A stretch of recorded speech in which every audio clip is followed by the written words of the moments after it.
નમસ્કાર, આપ જોઈ રહ્યા છો ઝી 24 કલાક અત્યાર સુધીના તમામ ખાસ સમાચારો સાથે હું છું ઝરણા સોની। સમાચારો બનાસકાંઠાથી, જ્યાં ડીસા પંથકમાં કમોસમી વરસાદ ખાબક્યો છે।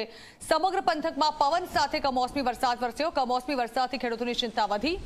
એરંડા, રાયડો અને ઇસબગુલના પાકોને નુકસાન થવાની આશંકા સેવાઈ રહી છે। ઉલ્લેખનીય છે કે હવામાન વિભાગે પહેલાથી જ રાજ્યમાં માવઠાની પરિસ્થિતિ સર્જાશે તેવી શક્યતા વ્યક્ત કરી હતી, જેના પગલે આજે બનાસકાંઠામાં ભર શિયાળે માવઠું જાણે કે આફત બનીને વરસ્યું છે।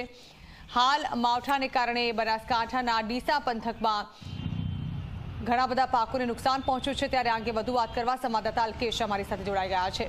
અલ્કેશ, હવામાન વિભાગની આગાહી પ્રમાણે માવઠાની જે શક્યતા હતી અને માવઠું વરસ્યું છે, જેને કારણે ડીસા પંથકના ઘણા બધા જે પાકો છે ત્યાં ખેતીમાં વાવવામાં આવ્યા હોય તેને નુકસાન ગયાની આશંકા સેવાઈ રહી છે।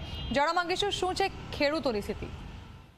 હવામાન વિભાગની આગાહી મુજબ ડીસામાં કમોસમી વરસાદી છે તે વરસ્યો છે। મહત્વની વાત એ છે કે જે રીતે હવામાન વિભાગે આગાહી આપી હતી કે બનાસકાંઠાના અનેક વિસ્તારોની અંદર કમોસમી વરસાદ વરસે છે, તે જ પ્રમાણે વરસાદ છે તે ડીસાની પંથકની અંદર વરસ્યો છે, જેને લઈને જે ખેડૂતોના એરંડા, રાયડો, બટાકા, જીરું અને ઇસબગુલ સહિત જે ઘઉંના પાકો છે તે પાકોને નુકસાન થવાની પૂરેપૂરી આશંકા છે। જોકે હજુ પણ હવામાન વિભાગે કમોસમી માવઠું થાય તેવી આગાહી કરી છે, જેને લઈને ક્યાંક ને ક્યાંક બનાસકાંઠાના જિલ્લાના ખેડૂતો છે તે ચિંતાતુર બન્યા છે। જણા જી બિલકુલ, આભાર અલ્કેશ। તો માવઠાને કારણે ખેડૂતોમાં ચિંતા વ્યાપી ચૂકી છે।